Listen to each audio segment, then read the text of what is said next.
Hi, welcome to the Corner of Knit and Tea, episode 368. My name is Laura. I'm also known as Fluffy Kira on Instagram and Twitter. I blog over at the corner of knitandtea.com, and that's where this episode and every episode show notes will be. And I have an Etsy shop where I sell my handspun yarns and knitting patterns. Hi, how are you? It is Monday, March 7th. We are kicking off a new month. Spring is almost here. The days are going to get longer again, and it feels wonderful. I hope that you are having a good week so far. I had a nice weekend that felt a slight return to normalcy, which I don't know that it's appropriate or not. There are still tons of world events going on, but I ended up meeting up with a friend on an outdoor patio on Saturday morning for coffee and a little bit of knitting. We had lunch at another restaurant on an outdoor patio with some friends. And then on Sunday, I caught up with someone, excuse me, a friend of mine from when I lived in California. So that is over 14 years ago, and I think we've talked once or twice since then, but it was really nice to catch up. We shared, what we're doing in our careers, family life, etc. And while I didn't think we had a ton in common, it turns out we both are very passionate about hobbies and maybe making them our business. I mean, my hobby is now a bunch of my business. Excuse me. And let me grab a sip of tea.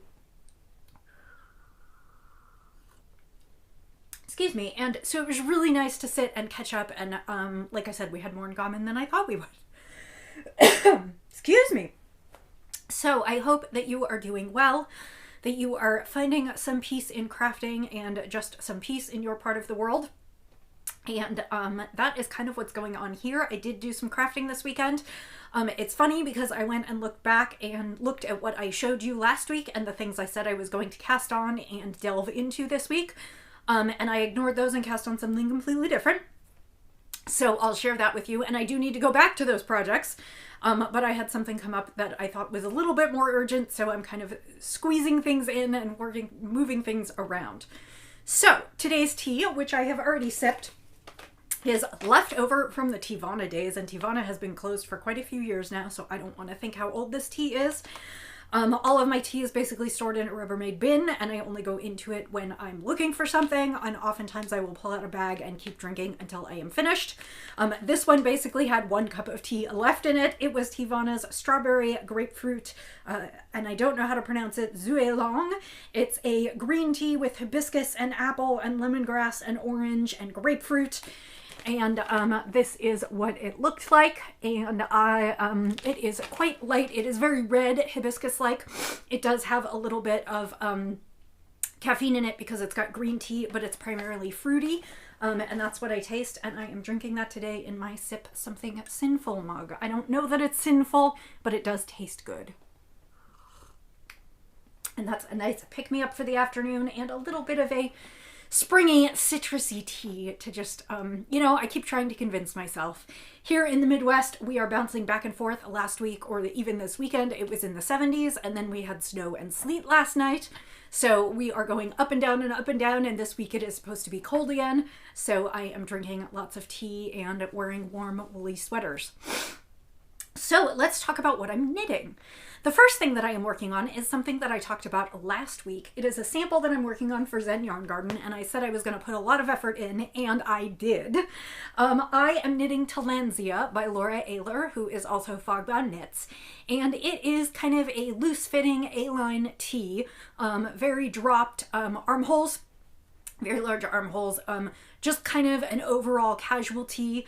It is a plain kind of scoop neck tee worked with some yoke shaping, and then there is a lace detail down at the bottom border of the hem, and then also you do knit some short sleeves, and there is lace detailing on the sleeves as well. Last week I was almost to the separation. I think I was a couple inches away from separating I want to say maybe 2 sets of like about 20, 25 rows, if I remember correctly. And so I have separated, and then I also I knit down the body, and it is somewhat cropped, not super cropped, but it is somewhat on the shorter side, and I am now in the border. So it looks decidedly sweater-like. Here is, you can see that it is kind of a wide yoke, and the sleeves have big drops. They actually fall a couple inches under the armhole. And then when you get down to the bottom, I am starting to work on the border. There is kind of a shell lace and then kind of a textured pattern. And then there will be another version of the shell lace, which is up here at the top, and then another lace pattern down at the bottom. So I would say I am not quite halfway done with the border. So I'll get some nice length on this one. But this is kind of just a comfortable summer tee. I am working it in Zen Yarn Garden yarns. This is a sample for them, and I'm working it in their fingering, their Nightshade, which is 100% superwash merino. It is a 3-ply, and one of the plies is black. That is what makes their Nightshade base. And then I am knitting it in a red colorway that they call maple. So this is just a skein. I am almost done. I'm down to the very last 2 little bits of the first 2 balls. I did go ahead and alternate these because I received these skeins at slightly different times, so they were not in the same dye pot at the same time. So I don't think they're actually different, at least not from what I'm seeing, but I wanted to make sure that if they were even just a little bit different, that I use the 2 balls to alternate. I will tell you that I'm knitting the size medium, and I'm sure it can be done in 3 skeins, but I will probably wind up skeins 3 and 4 just so that I can continue the alternating, so that I don't have the sleeves looking like a different color than the body. So as you can see, the Nightshade yarn gives this kind of a marled look. And there is a little bit of short row shaping, and then you've just got your nice yoke shaping. You can see I have ends a little bit of everywhere. I have not wound in any ends yet. And I guess maybe, is that the back? Am I doing this wrong? I might be doing this wrong. No, that's, I will have to mess with this. I guess, no, that's right. So that is what I've got going on here. And I really, I am enjoying this. It is a nice kind of light knit, nothing too much to concentrate on. Like I said, we had yoke increases every so often, and then this is adding some interest to the pattern. And I was afraid it was not showing up, but actually as I show it to you on the screen, I do think it's showing up. This is going to look a little bit like arrows, because now I'm working back the other direction. So I'm really, really enjoying this knit, and it is going very smoothly. My plan is to finish the body in the next couple nights and then crank out the sleeves. So by next week, I should have a finished sweater to show you, which means this one knit up in about 2.5 to 3 weeks. So it's a pretty quick knit, kind of just a fun summer tee. And yeah, that's where I'm actually, I had held it backwards before. I think I should be like this, because my ends should be at the back. So that is what I've got going on in knit number 1. And this was the one that I told you about last week, I showed you about, and I did in fact spend a lot of time on it. I went to start something new this week when I had a free chance, and I realized that my sister's birthday is coming up at the end of the month, and that I do not have anything in progress for her. And I had actually put aside some yarn. A friend of mine had started knitting a pattern by Mina Phillip, who is the knitting expat, and I think the pattern is called Rainbow Wings, and it was meant to be done with a skein of a full skein of stock yarn and then a bunch of mini skeins. And in the pattern, when Mina knit her original sample, it was kind of a white speckle that she used for the body of the shawl, and then she used a rainbow mini set to do kind of the wings of the shawl. And the shawl itself is sort of boomerang shaped. It's wider on one side than on the other, and then you sort of counterbalance with some long short row wedge shape sections. So you end up with a really, really long shawl that basically can be a scarf. It's not super deep. And so when a friend of mine started knitting it, and she was auditioning all her color combos and sending me photos of all the things she wanted to do, I was like, oh, I could totally do that, because I actually signed up for an advent calendar this past Christmas. I signed up for the Indie Untangled calendar. And it was an interesting experience. The theme was national parks and national parks in winter. So there were lots of photos with sunsets and mountains and snow. And the Indie Untangled kit basically featured, it was, I think it was 30 we got about 28 or 29 skeins. It was basically a full month, December. I think it was called, it was their New Year's Advent, I guess. New Year's countdown calendar. And the deal is that all the yarns were dyed by different dyers, and groups of dyers teamed up to work on specific pictures, but every yarn was dyed by a different dyer, and the yarns were inspired by different pictures. So some had more like rusts and reds and greens and whites, and a lot of them had kind of purples and dusky blues and grays. And so I ended up with a lot of minis, but that were not all kind of designed to go together. Usually when you buy an advent calendar, they are all dyed by one dyer, and so all the colorways kind of are designed to complement and contrast each other, and this was a little bit different. So I've been trying to figure out what I can do with some of these minis, and when I saw this pattern, I was like, oh, I could totally select a set of 6 or 8 minis from this advent calendar and pair them together with something from my stash, and I even knew exactly what it was. And so I grabbed everything and I took a photo of it and I sent it back to her and said, see, I can do one too. And then it just sat for a while I was working on other things, and I decided that I'm going to knit this for my sister for her birthday. So because her birthday is at the end of the month, I cast on this week, and I'm trying to kind of rip through this one so that I can get this out to her. So without further ado, this is my version of Rainbow Wings by Mina Phillip. I am using as my main color a skein from Stitch Together Studio, red yarn for Rebels. It is her Stitch Smooth base, which is 75% superwash merino, 25% nylon, 463 yards, and the colorway is the notorious RBG. I bought this before Ruth Bader Ginsburg died, and actually what is funny is that I happened to be in 2 different places within a few weeks of each other and bought souvenir yarn twice and bought very similar looking skeins twice. So I actually have another skein in a different colorway that looks quite a bit like this one. So Notorious RBG is mostly purple. It has some bits of white in it, and then it has all kinds of fun pops of like highlighter yellow and bright pink, and it's just got some interesting speckles. And I don't think the camera is going to do it justice because it mostly just looks purple and white here, but it's kind of it's like a lavender and a periwinkle and a white, and then all the shades that go in between that. And then, like I said, it's got highlighter pops of yellow and pink and a few other speckles in there. And so that is what I am doing for the main body of the shawl.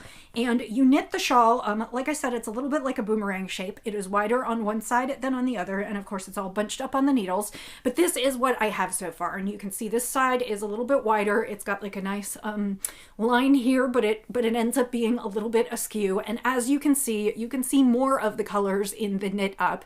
You can see that it's kind of a little bit variegated and a little bit speckled, and I am loving knitting this. I am definitely in the just one more row, one more row, one more row. So for my contrast skeins, I originally pulled out 8, and I think I have decided to only do 6. And that is for a couple reasons. One is that I started a little bit lighter than I wanted to, and I wasn't sure that I needed all of them. And 2 is this is an enormously wide shawl, and my minis are bigger than the minis that were used in the pattern. So I think I may be able to either make the wedges a little bit bigger or just do a few fewer wedges because this already is going to be so long. So my I don't have tags for all of the things. I'm going to try and show you in order the colors that I'm going to be using. The first color is this gorgeous speckle, and this is from Birch Hollow Fibers. It is a Sylvia Sock mini, and the colorway is Stellar Crystal. So it is just white with lots of speckles. The second colorway that I am using is and this one I don't, some of them only came with tags on the bags themselves. And so I actually have a master list, but I don't know who all the dyers are. But the second one is this slightly darker purple. It is mostly semi-solid, but it has a little bit of, excuse me, variation in it. There are some slightly darker sections. So that's 2. 3, I think I was using this one, and this is from Yarn Over New York on the Times Square base, which is a sock weight base, and it is called Great Sand Dunes National Park. So that is kind of the gradient going into some of the purple and the blue. And then I'm doing another semi-solid, and I can't remember who this is from, but this is kind of a blue and periwinkle. And then this one, which I also don't have a label for, but it is kind of a variegate, and it has gray and pink and a few other things in there. And then my final one is a gray. It is a glimmer sock. It has some stellina in it. It's called Canyon Depths, and it is from Jilly and Kittles. So these are kind of my gradient that I'm going through on the edges, and then this is what it's going to kind of all be up against. So, and of course, the lightest colors will be against the lightest. It's going to look more like this. Hang on. I don't have enough hands. It's going to look more like this. So that's really a hard way to show it. I will try and take a better photo so that I can, maybe it will be the episode's photo. I think I'll do that because that will give you a good idea of what I'm working on. And often my sister does not watch my podcast, so I don't think it's really a problem. So I'll be working through these colors in the next week or two, and hoping to finish this. It would be great if I could finish this by the next podcast, but I don't know that that actually will happen because I just don't know that I'll knit that fast. I would love to, but we'll just have to see. So those are the 2 projects that I'm working on this week, and honestly, those are probably the only 2 projects that will see some love this week, other than I have a new chicken, and I brought this because it's so beautiful. She's calling this one Honey Lavender, and it is like a rich gold and kind of a gray lavender, and then kind of a neutral tone in between, kind of just a ecru or like a light tan. And I love this. And I did not spin this yarn, but I will be knitting it. So those 3 things are probably the sum total of my knitting this week. My hope is I will finish the sweater. I will have much more of the shawl to show you. And then next weekend, I am dedicating time to starting that cross stitch kit and winding up that skein of yarn so I can get the baby hat on the needles. I also have another sample to start on as soon as I finish this one. And I have more yarn waiting for me at the post office. I will have to go collect that. So, plus the Rowan collection released this past week, the Rowan Spring Summer collection, and I have a client who is a Rowan flagship store, and I might have indulged and purchased a project, a pattern, and a sweater quantity of yarn to knit myself a cotton cardigan. So I have lots that I want to do, and it's just a matter of how quickly I can get it done, and how fast I can make my fingers knit. And so there will be lots to show and tell in the next month or 2 as I work through some of these projects. So I'm just, even though we're coming out of winter into spring, I am still in my knit all the things mode. So sip of tea, and then we will move on to spinning, where I have a few things to show you, and then I will get you out of here and back to your own crafting. So last week I was working on finishing the bobbins for and needed to apply a spin from Hello Yarn. This was her November club fiber, and it is I'm not going to remember what the base is. I want to say it might be Falkland, but no. It might be, this might be Polworth and Silk. I can't remember. The details will all be up in the listing when it gets up onto, or it will be in the show notes, and then it will also be in the listing when it gets to Etsy. It was in kind of plum, peach tones, and someone said to me it looked like summer. The name of it is actually Meddling Little Things. It has not been washed yet, but it does look like this. It definitely reminds me of summer and stone fruits like nectarines and plums, and just, I mean, definitely almost peach, like the reds in the peach right around where the pit is, and then the lighter colors of the peach on both the outside and the inside. And it is just kind of warm toned and lovely. It feels nice and soft, and my guess is it's probably between 350 and 400 yards. I'll probably err on the side of caution and say 350, and it will probably be a sport weight. I need to see how much it puffs up once I give it a bath.